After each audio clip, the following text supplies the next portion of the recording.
Radziłow pogrom. The Radziłow pogrom, Polish Pogrom W. Radziłowie, was a World War Roman II massacre committed on 7 July 1941 in the town of Radziłow, in German-occupied Poland. Local Poles, under SS orders or with German encouragement, forced most of the Jews of the town into a barn and set it on fire. Jews were also murdered in surrounding villages. Death toll estimates vary from between 600 and 2,000.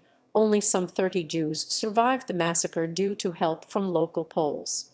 The pogrom in Radziłow was similar to events in Grajewo, Wizna, Goniądz, Szczuczyn pogrom, Kolno, Wąsosz pogrom, Stawiski, Rajgród, and the Jedwabne pogrom. Background: Pre-WWII. In the 1928 Polish elections, almost every Jewish resident of the town voted for a Jewish party, while 42% of the Polish electorate supported national democracy. On 23 March 1933, following the arrest of 9 National Democracy members, supporters in its radical faction, the Camp for Greater Poland, initiated a pogrom, which they referred to as a revolution.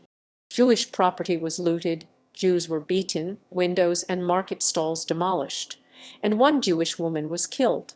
The Polish police killed 4 of the Poles who were carrying out the violence against Jews and their property.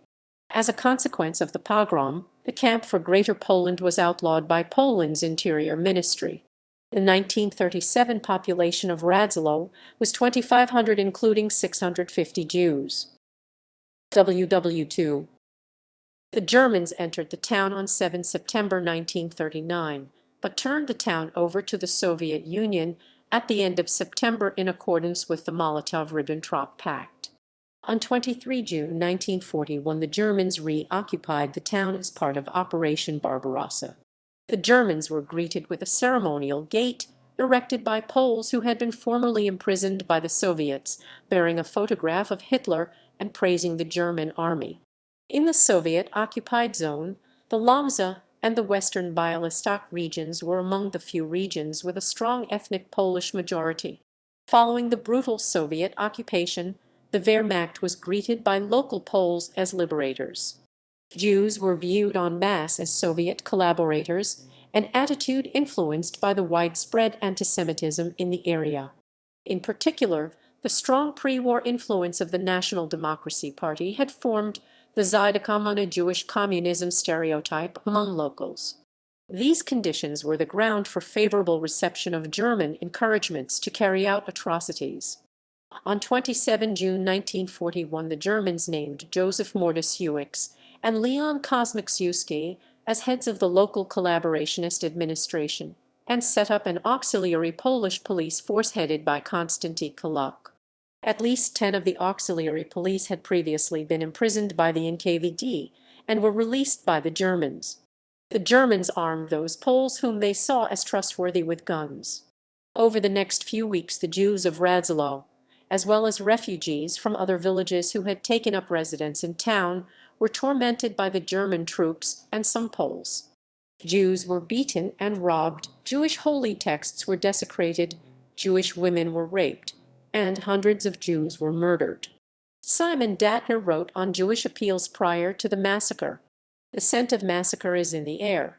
The situation would not be so desperate were it not for the outspoken and hostile behavior of the local Poles." Poles. Poles. Poles. Poles. Poles. Poles. Poles. Poles. Poles. Finally, people try one more thing. The local Catholic priest, Aleksander Dagielski, is the greatest authority among the Radziłow Poles, and Mrs. Finkelstein is a close acquaintance of his. She goes to him in order to persuade him to exert influence on his parishioners and get them to cease perpetrating their outrages. Mrs. Finkelstein goes on her holy errand and receives the answer that all Jews, great and small, are communists, and that he has no interest in protecting them. To the question how small children could be guilty of anything, he answered that they aren't really guilty, but that he can't put in any good word for the Jews, because his own sheep would toss him in the mud. The holy man's answer shook the Tetels Jews and revealed to them the hopelessness of the situation. Pogrom. On 5 July 1941, the Germans returned to Radziłów, and on the next day a Gestapo man along with the local town secretary started rounding up Jews from their homes and directing them to the town square. The Jews were led to the square by Poles. Although German vehicles with machine guns arrived that day, they left on the 7th. Following the German departure, local Poles armed with guns directed the Jews into a barn owned by Stawiski. The doors were nailed shut. The building was doused with gasoline and set on fire. While the barn burned, the locals continued to hunt for Jews. Some Jews who managed to escape were shot, and some who were caught outside were forced to climb on the straw roof and jump into the burning barn. Jews from neighboring villages were not taken to the barn, but rather murdered on the spot. After the barn finished burning, Poles entered the barn and pulled gold fillings from the mouths of corpses. Most of the killings took place between 7 July and 9 July 1941.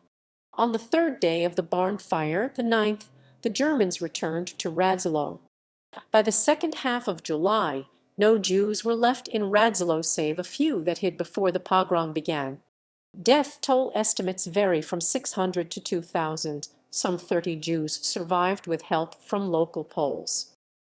Aftermath. Following the massacre, the homes of the Jewish victims were plundered.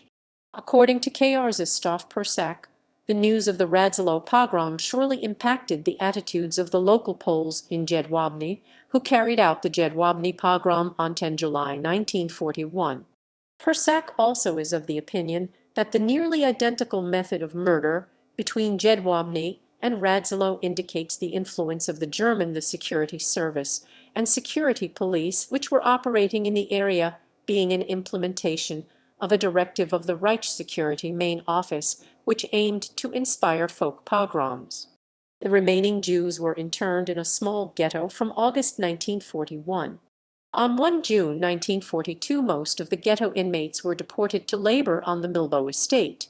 On 2 November, the Jews deported to Milbo were deported to a transit camp in the village of Bogus. From there, they were sent to Treblinka extermination camp and murdered on arrival. Approximately 9 Jews survived the war hiding in villages around Radziłów. On 28 January 1945, 5 days after Soviet forces liberated the town, local Poles murdered 2 Jews who had survived in hiding. Hermann Schaper, whose SS unit was involved in some of the atrocities in Radziłów, was tried in Germany in 1976 for other crimes against Poles and Jews and was sentenced to 6 years in prison. However, following an appeal, this was overturned and his health was declared too fragile for a new trial. 8 local Polish perpetrators were tried in Polish courts after the war. Those convicted after the war were almost all inhabitants of small villages or members of the local auxiliary police. These were distinguished in local collective social memory as active participants as opposed to the mass of ordinary neighbors who merely stood by during the pogrom. However, transcripts from inquiries and trials show that these two groups were not separated by a barrier, but that rather the police merely formed the front line.